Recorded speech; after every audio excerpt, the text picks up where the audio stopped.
घुटनों का दर्द कैसे कम करें? ये बहुत ही कॉमन सवाल हम हमारे क्लिनिक में सुनते हैं। घुटनों का दर्द ये इस प्रकार का वेरिड क्वेश्चन है, इतना बड़ा टॉपिक है कि हम सोचते हैं पहले कि घुटने का दर्द किस चीज की वजह से होता है।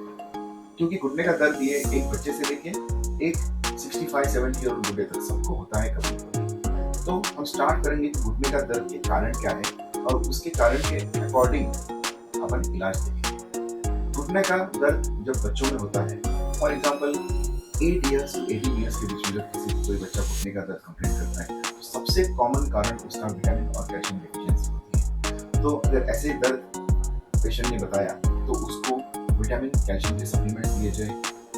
अगर ये दर्द के साथ सूजन भी आ रही है, मॉर्निंग स्टिफनेस आ रहा है, तो हो सकता है इस बच्चों को पीडियाट्रिक रूमेटॉइड आर्थराइटिस, इसका मतलब जुवेनाइल रूमेटॉइड आर्थराइटिस हो सकता है।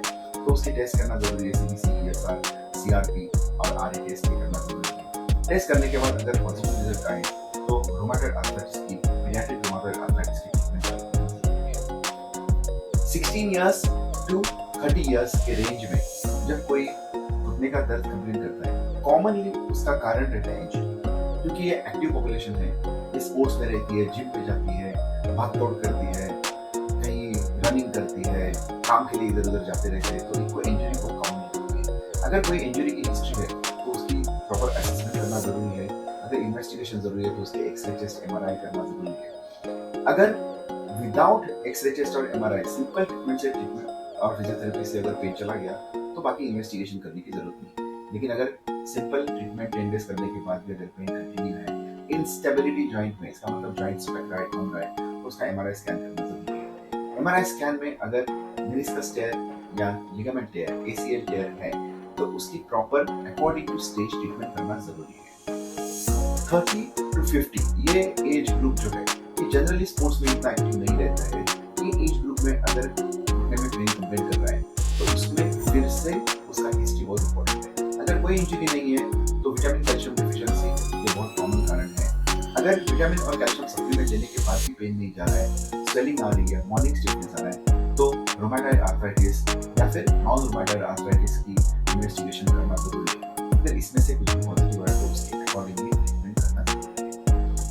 अभी ये एज ग्रुप में और एक चीज हम कॉमनली देखते हैं, ऑस्टियोआर्थराइटिस। रिसेंटली हम लोग देख रहे हैं कि ये एज ग्रुप में ऑस्टियोआर्थराइटिस कॉमनली दिखाई दे रहा है, स्पेशली फीमेल्स में above the age of 35, between 35 to 50 osteoarthritis common हो रहा है। ये पॉसिबली वेट गेन की वजह से है या calcium vitamin deficiency, stress, lack of exercise, ये सब चीजों की वजह से इनको ऑस्टियोआर्थराइटिस अर्ली कॉन्सेप्ट हो रहा है। एक्सरेस, MRI में ये ऑस्टियोआर्थराइटिस दिखाई देता है और इसकी प्रॉपर मेडिकल या सर्जिकल ट्रीटमेंट करना जरूरी है।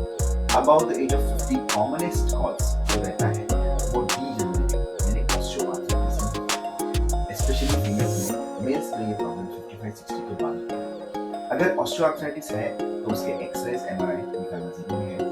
उसकी ट्रीटमेंट अकॉर्डिंग टू ऑस्टियोआर्थराइटिस का स्टेज की जाती है, जैसे कि रेस्ट, आइसिंग, एंटी इन्फ्लेमेटरी